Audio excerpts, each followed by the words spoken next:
Hello, and welcome to the Unconventional Path, Entrepreneurship and Innovation Stories and Ideas. I'm Bela.and.mike. And I'm Mike Wasserman. Hey, Mike, today we have a great guest. His name is Rick Elmore. He's an entrepreneur, he's a sales and marketing expert, and he's a former college and professional football player. You know, he founded a company called Simply Noted, where he has developed a proprietary technology that puts a real pen and ink to paper to scale handwritten communications and helping businesses of all industries scale this unique marketing platform, right? So you can think about writing thank you notes and the importance of that. And he has brought that to a level where, as many things these days, you can't tell the real thing from the pseudo real thing. But I think it's a great opportunity. And I think it could be very helpful in sort of building certain relationships with your customers and employees. So I thought that was an interesting conversation we had. Yeah, I totally agree, Bela. This idea of engaging with people at a kind of fundamentally different level than we're used to with, this decreasing scale. First it was faxes and then emails and then SMS and text messages. And now we're just sending emojis, right? It's like the amount of time we spend and the messaging that we use shrinks and shrinks and shrinks. And I think that while all those are cool and I can talk to people from my watch and all of these things, that there's something about a handwritten note. And even though this isn't actually written by hand, the intentionality is there. And I think the personal connection is there. So I think it's a really fascinating business model. And I'm really interested to hear what Rick has to say. So what do you think? Let's get right to your interview with Rick Elmore. Sounds great, Mike. Hey, Rick, welcome to the podcast. Thanks for having me on. I appreciate it. It's great to be here. Yeah, sure. So let me ask you a question. If you're at a social event, a non-work related social event, and you get introduced to somebody, and after the introduction, they ask you the following question. Hey, Rick, what do you do? How do you answer that question? You know what? I'm 5 years of doing what I'm doing, and I'm still crafting the perfect response. But when I tell people I use robots to send handwritten thank you notes to people, they kind of just like, what do you do? Right. That's they a glaze great question. over. Yeah. So, I've come up with 100 different ways to explain it, but really, I've started a company that's a relationship building business. We help clients of all sizes, different businesses from all over the world, integrate, automate, and scale, sending real genuine handwritten notes. I don't know if this is going to be on video, but real physical handwritten notes. So it's been a really cool journey, to say the least. Yeah. So how long ago did you start this business? Yeah. So, it depends on how far you want to go back, but I was in corporate medical sales and marketing for about 6 years. I guess we can go a little bit further back because it'll just make more sense. I was an athlete growing up. I played all the sports. I just was never a guy who felt comfortable sitting down in a class for 8 hours. I needed to move. I just always had nervous energy. I needed to get out. And I played sports year round, really kind of found a love of football. The physical nature of the business, of the sport really just meshed well with me. But had a really good high school career. I was from California, led California in multiple sack categories. Back then, I had 30 sacks one season, which was insane. But then was recruited to college, played college football, had a really good career there as well. Went to the University of Arizona. I was a 3-year starter under Mike Stoops. Led the Pac-10 back then in multiple sack categories. And then was drafted into the NFL in 2011. Got to live out my childhood dream. Got to play in the NFL for 3 years, but eventually, you have to hang up the shoulder pads and cleats. And I got into the corporate sales world. A lot of athletes make that transition into sales just because it's so competitive and so rewarding. It's really hard to replace whatever the word is. I want to say the high you get from playing in front of 100,000 people and on national television, doing something you love. It's really hard to do that. But, being that corporate type of competitive nature kind of, I would say, fulfills a little bit. So sure. But I was having a lot of the same success in corporate. I was top 1% or either top 5 sales rep in the company, when I was a full line sales rep. There was something there that I couldn't, there was just something there I couldn't scratch. Like there was like some emptiness. No, I was having success everywhere I went.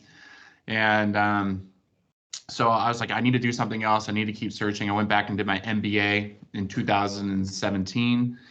And it was just again another like eye-opening journey for me. About a year into the program, I was in a marketing class, and this professor was naming all these things about marketing that were just not exciting. All the success rates in marketing, like cold calling, knocking on doors, print mail, like all these like traditional marketing like channels, and they're all like single-digit success, low double-digit. And he ends the lecture saying, hey guys, like after 3 hours, like literally our classes were 3 hours at night after working a full day. So my brain is just completely numb. But he said something was just so profound, and it was just so amazing and life-changing for me. And yet was kind of so obvious, right? And sometimes in life, like things that are so obvious, you need somebody just to kind of, wake you up, right? But he said, hey guys, what works better now more than ever is a good old-fashioned handwritten note. They have a 99% open rate. They're rare. Nobody's doing it anymore, right? Mailboxes are empty.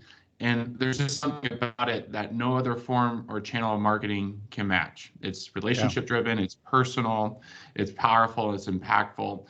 I get chills when I like really thought about it, because, when I was getting recruited to play, college football, the coaches that really stood out to me were the ones who sent me a handwritten note. And this was before like Facebook and Instagram.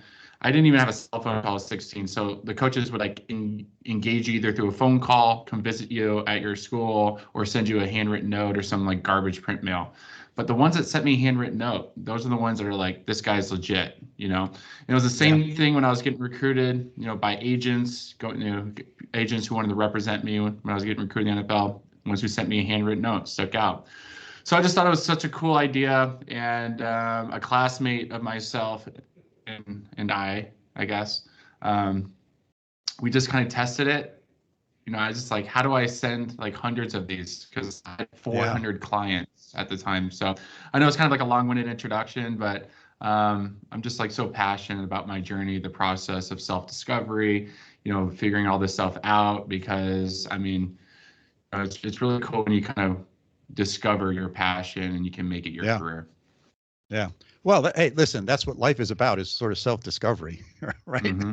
I mean, absolutely. That's how it works. And you along that path, you decide which doors to walk through and which ones not to walk through. And that's the key. So, I have received these letters from someone trying to sell me something that appear to be handwritten, but they're clearly not, right? So they're printed, etc. So how is what you're doing different than that? So, I mean, I answer this question every day. So what Simply Noted has done is just so different. There's nothing else like it in the world. When we first started, we were using pen plotters, so AxioDraw pen plotters. And what's really wrong with those is they're not robust solutions. They're toys. They cost a few $100s. And then you just use plugin after plugin, third-party software after third-party software to kind of get them to do what you need them to do. But they're very limited. And where they're very limited is, number one, in their throughput. So they're not auto-fed. They don't have paper feeds. And then the handwriting engine. The handwriting engine is what is probably more important than anything, is how they write. So these third-party softwares, they're restricted. These fonts, as you would call them, but I call them handwriting styles. These fonts only allow a certain amount of characters within a handwriting style. And that, I mean, without really giving away too much of our special sauce here, they're limited, to a few hundred characters. We're completely unlimited. And then we take it even further into like line level manipulation, spacing manipulation, ligatures, kerning, and the product that we produce, if you put it side by side, it is truly indistinguishable from a human's handwriting.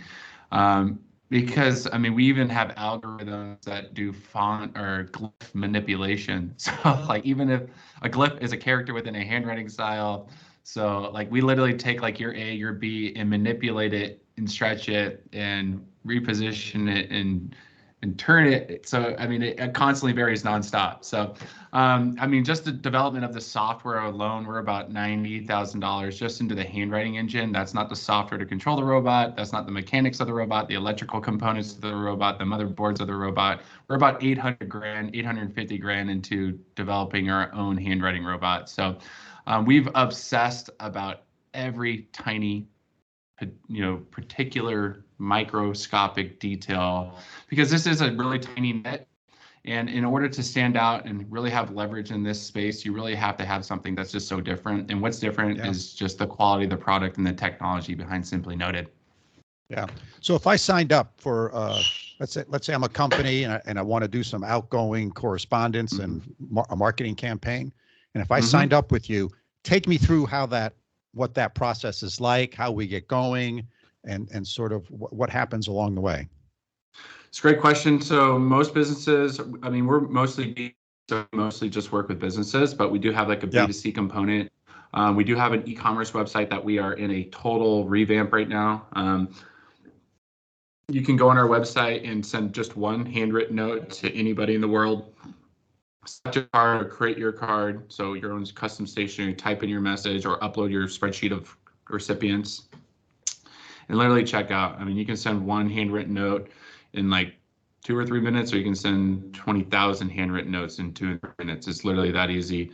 The hardest part usually is just getting your mailing, like names and addresses, organized in a spreadsheet. But really what we're trying to do here is not trying to take away from anybody sitting down and doing it themselves. We highly recommend, if you're going to send 1 or 2, send it yourself. There's really nothing better than you doing it, but we're just trying to make it more efficient, for people who don't have the time to do it. Because like for me, when I needed to send 400 when I was a sales rep, it literally took me 2 weeks. And I mean, it took me and my wife 2 weeks just to send a handwritten envelope with a printed Christmas card. We sat down, and this was before kids. Like now, I wouldn't even try it. But we sat down on a Saturday and Sunday for 2 consecutive weekends, and we both did it. So 200 each, and it took us 2 weekends just to do an envelope. So we're really trying to help businesses really get in touch on a more personal level. We just live in a digital age, right? Year 2000 to year 2022. It was all about, the digital age, going online, apps, push notifications. Now we're entering the AI age, with all this chat they're learning. So we're getting even more removed from tangible personal relationships. And we just firmly believe, what's old is new again, and businesses are gonna come back in droves and desperately be looking for ways to connect to their clients. Because in business, what really matters, it's a relationship with your client. If you don't have a good relationship, there's a competitor out there that they can go and get your service from. So we're really trying to help them solidify those deep bonds with their clients, with our product. Yeah, sure. So do you sort of try to model my handwriting, or is there a catalog of handwriting styles that I can pick from? So we have about 900, and we really don't even show the public that because it becomes analysis paralysis. Yes. I really try to one of my favorite restaurants, I grew up in California, so In-N-Out was kind of like a treat to us when we go to In-N-Out, but they have 3 or 4 things on their menu, so they make it really easy for you to choose. Sure. Plus it makes it really easy for them to be really good at what they do. So online we have about 30 handwriting styles. I think that's still 10 or 3 times too many. I think we should only offer about 10.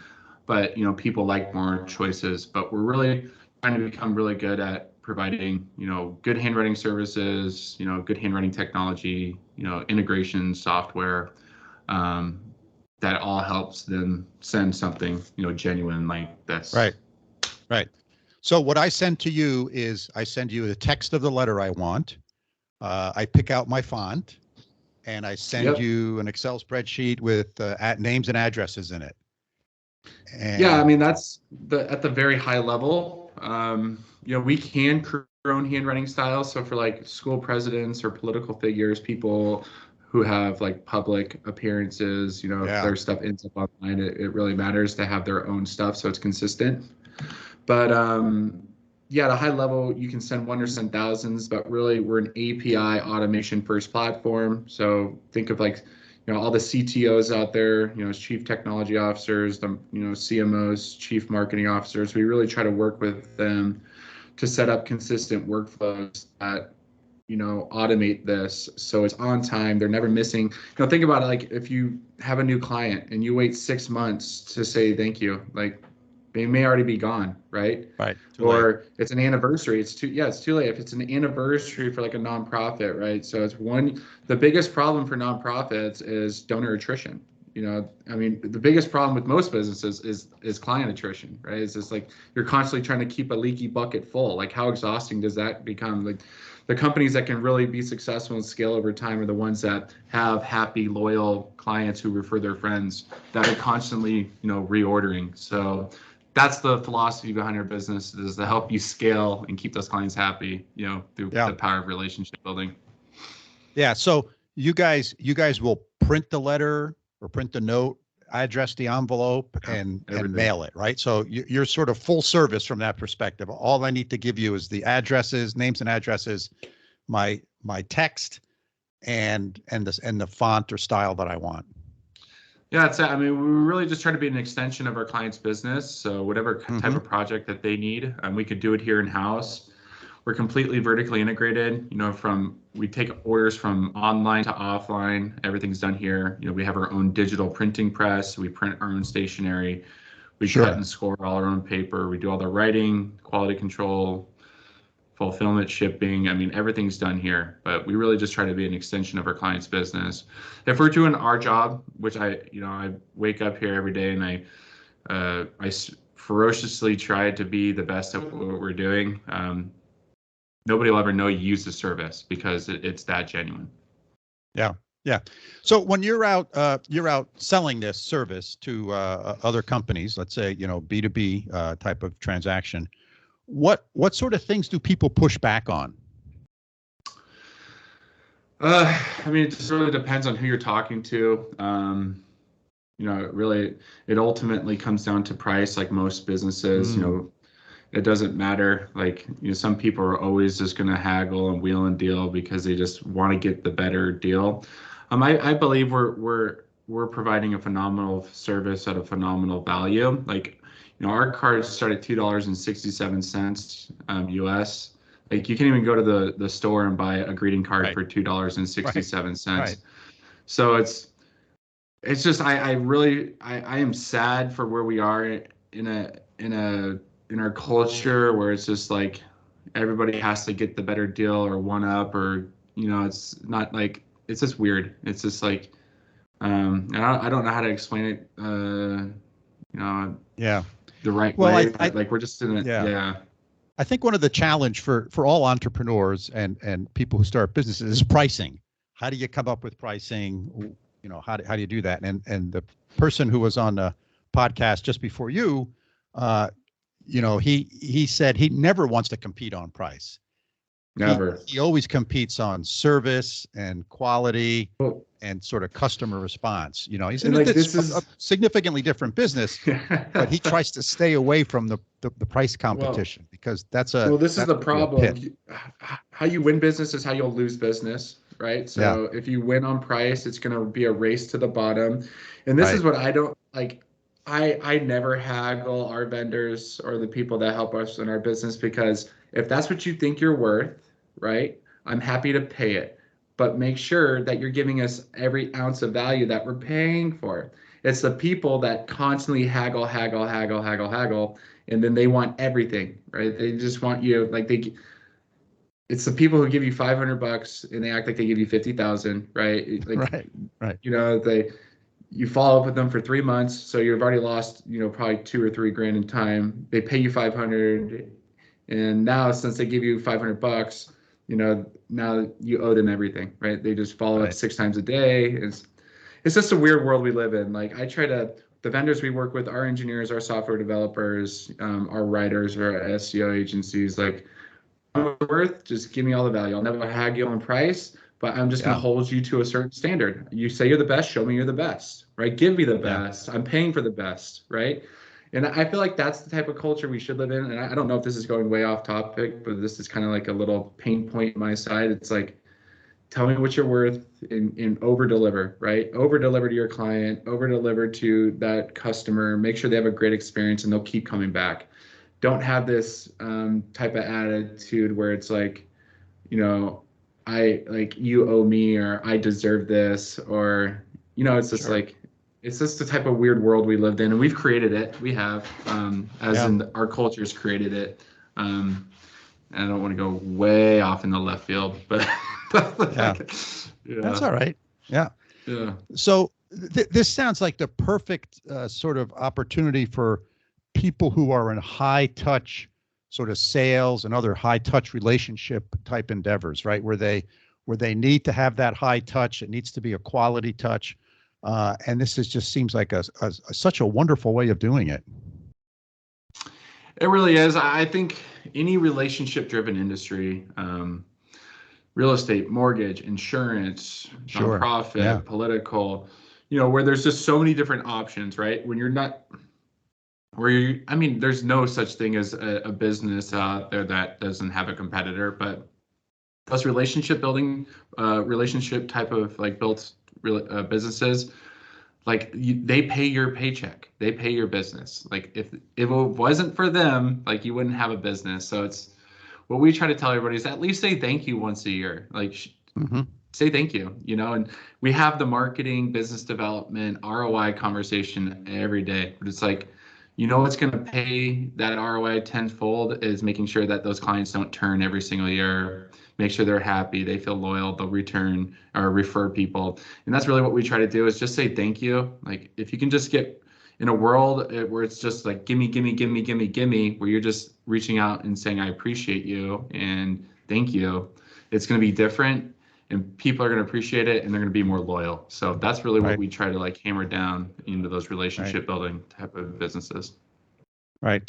So how has scaling been for you from the point of view of scaling your business, right? It's been a complete challenge. You know, I'm an athlete, sales and marketing guy, and I started a software, robotics, and industrial automation company with zero experience, no loans, no debt, no investors. We're completely customer funded. So to say this has been easy, I would be lying to you. It has been incredibly challenging. You know, scaling robots and software without millions of dollars is incredibly challenging. But my background as being an athlete, you know, being extremely competitive, having passion, desire, perseverance, strength, and grit is just ingrained into my DNA. I love what I'm doing. I fully believe in what I'm doing. I believe the service that we're providing is solving a massive problem in today's society. So it's really easy for me to wake up every single day, come to the office, because I just truly believe, you know, if we can just positively impact, you know, people's relationships every single day, we're making the world a better place. And I think that we're doing that with this product. Yeah, super. So if there's like a budding entrepreneur listening to this podcast, do you have like a 2 or 3 words of advice for someone who's sort of thinking about, you know, starting their own business, but hasn't made the leap yet? You know, they're still thinking about entrepreneurship, but they haven't taken the leap. What words of advice might you give them? Well, number one, this is the best career that anybody can ever have. And when I say the best, I mean the most personal development you'll ever have from anything that you'll ever do. When you're a W-2 employee, you know, there's only really one thing that's your problem, and that's what you're paid to do. When you're an entrepreneur, every problem is your problem. So your website, your sales, your marketing, your funding, your bills, your insurance, product development, you know, research. I mean, everything. Like if you want to build a successful business, it's going to force you. I constantly feel like my brain is just like stretching because I'm just trying to pack so much information into it. But I've packed, and I honestly, like to my soul believe this, I've packed 50 years of a corporate career into 5 years of being an entrepreneur. There's just nothing else like it. But if you're thinking about doing it, I just make sure that you have a year or two of runway. When I mean runway, like your bills are, you have a budget, you have bills, like you're not going to get in over your head to where you're just going to sink because you can't handle the debt or the money. Right. Right. But at some point you got to jump in, you got to rip the Band-Aid off. That's what we did. We had a very comfortable career. I mean, we were making really good money, really comfortable lifestyle. I mean, a lot of money becoming an entrepreneur, but I truly, believed in the self-development that was going to come from it, the problem that we're solving. I was excited about it. And that's all worth it, I didn't want to look back and regret not chasing my passion or my dream. And I definitely do not. Yeah, super, super. Hey, so Rick, if people want to learn more about Simply Noted, where's the best place for them to go? Yeah, so you can connect with me on LinkedIn. I'm on there all day, so it's just Rick Elmore, Elmore. Shoot me a message or just connect with me. I'm pretty active on there. Just go to Simply Noted, just how it's spelled, SIM as in Mary, PLY, noted.com. And I just highly recommend, if you guys are remotely interested in learning about this, just request a free sample kit. We do a really good job. If you just go to the homepage, top right corner, it says request a sample. We do a really nice job. We spend about $20 in this free sample that we send you, just so you guys can learn about it. And that's usually when the light bulb moment goes off. We're like, oh my gosh, this is really cool. It's real. And that's usually when they give us a call and tell us how they want to use it. And we help them figure it out. Super. I will make sure all that information is in the show notes. My last question, is there anything that I didn't ask you that you'd like to share with the listeners? No, I think it was a pretty straightforward conversation. I think it was good. Thank you.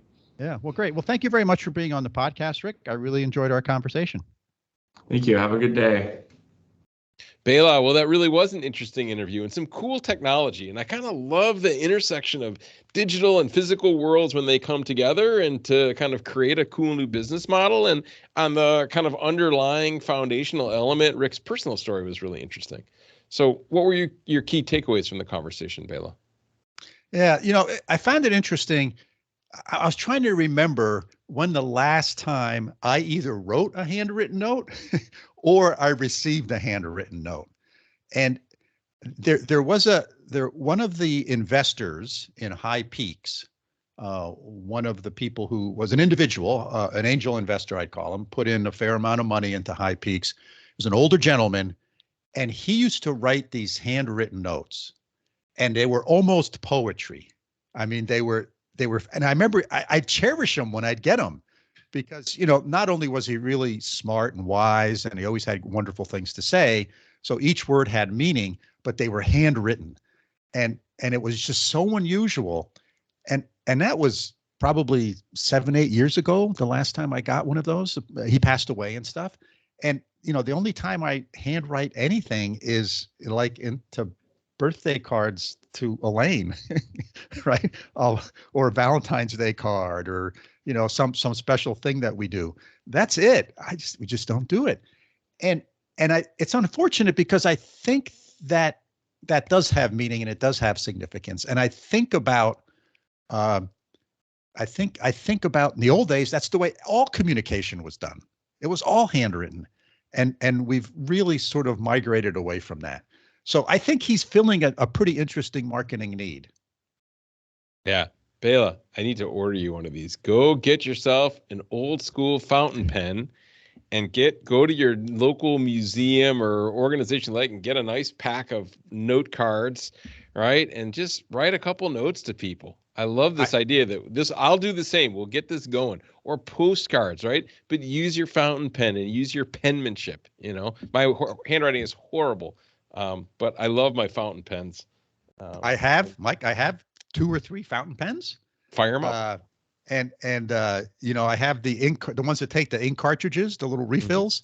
Yep. So I should tell you a funny story. When I worked at IBM, I was, for a while I was the chief of staff to the president of the research division.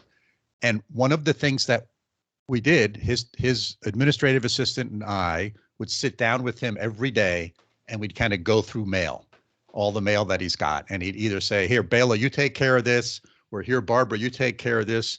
And then there was a whole stack that he wanted to take care of. And he was great at dictation.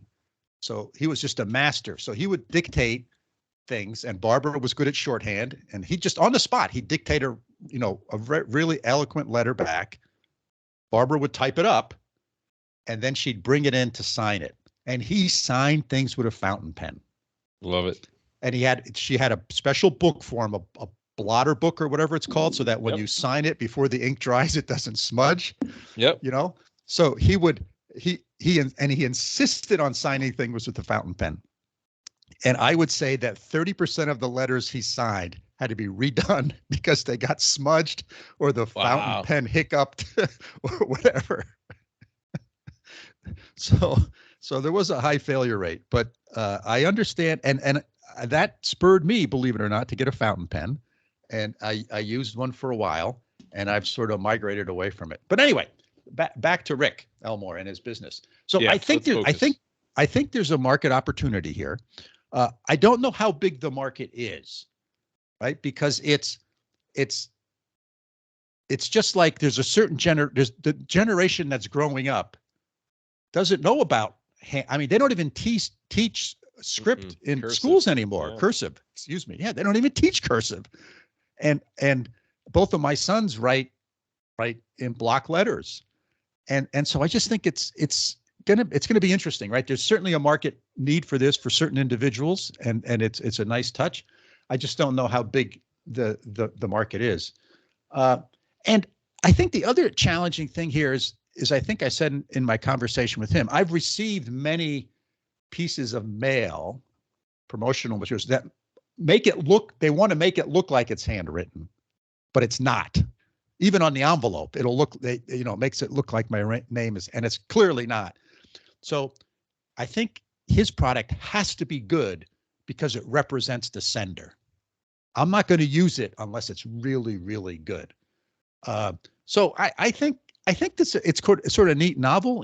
Is it going to be a huge $300 million a year business? I don't know.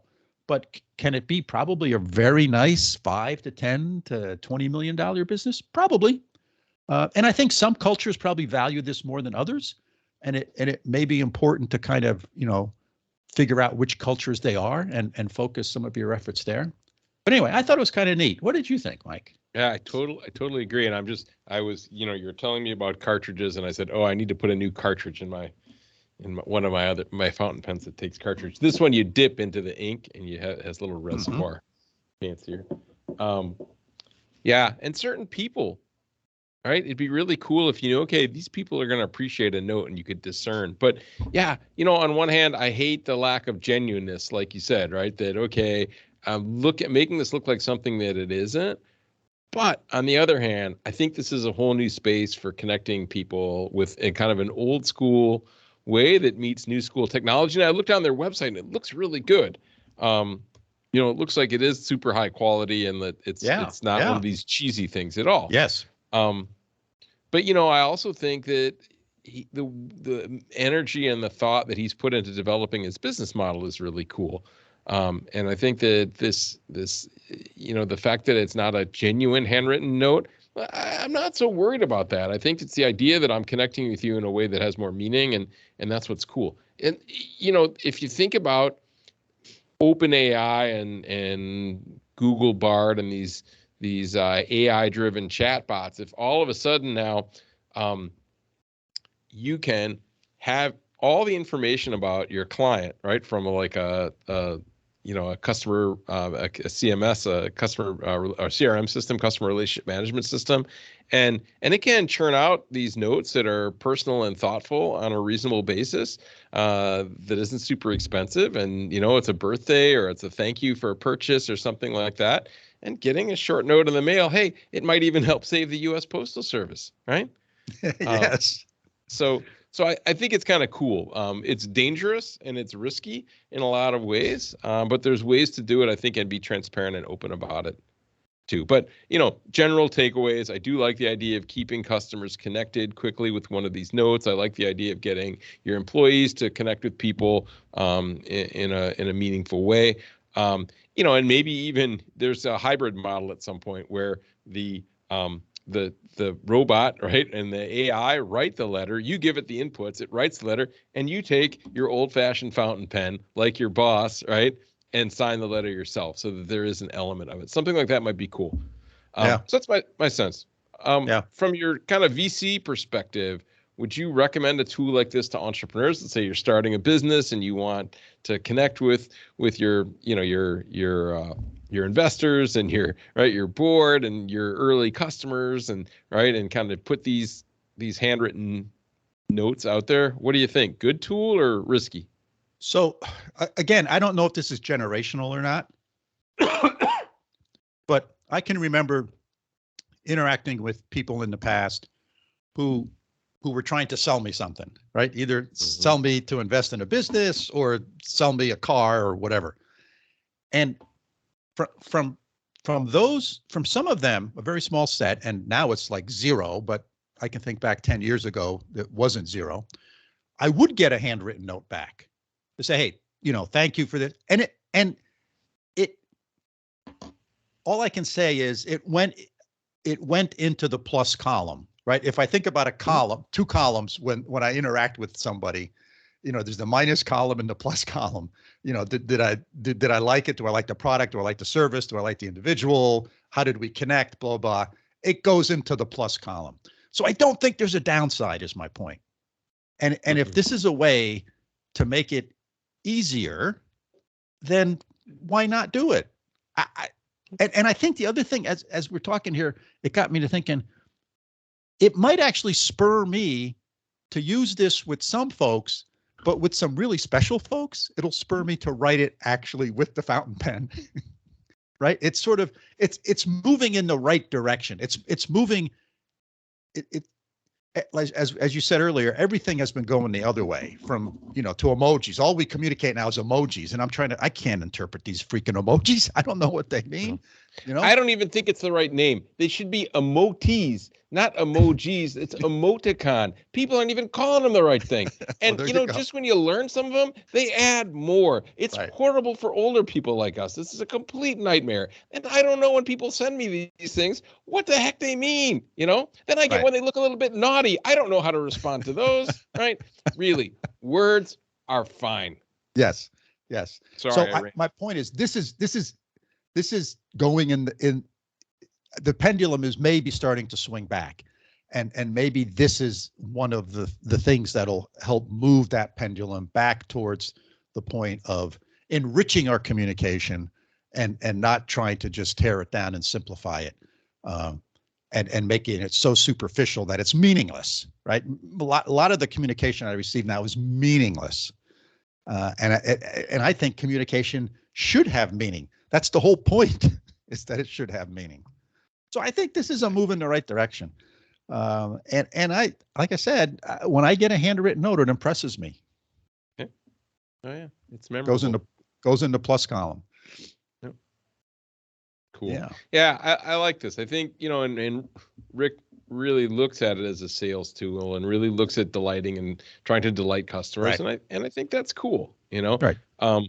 He used this metaphor of filling a leaking bucket, which I really liked, right? That you want to keep that water level high, and anything you can do makes a ton of sense. Yeah. The whole foundation for starting this was on the sales side, right? Because he was spending lots and lots of time writing letters. Writing and notes. We have technology that can do it. So, yeah. All right. Yeah. Well, I guess I'll write you a handwritten note with my fountain pen at some point and mail it to you. It'll be a surprise. Very nice. But what do you think? Should we wrap this one up? Sounds good, Mike. Yeah, thanks for another great interview. And listeners, thanks for joining us today. We hope that you found this episode interesting and thought-provoking.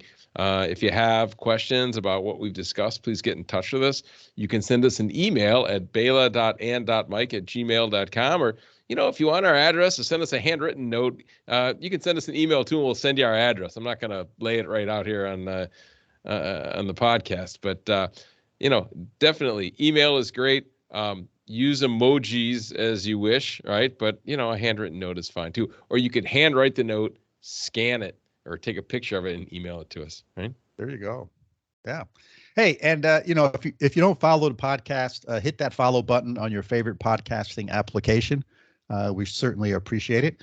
And so until next time, signing off from upstate New York. Hey, see you soon, Mike. Signing off, Bela. I like that. That was good. All right. From over here in Münster, Germany, we'll see everybody next time.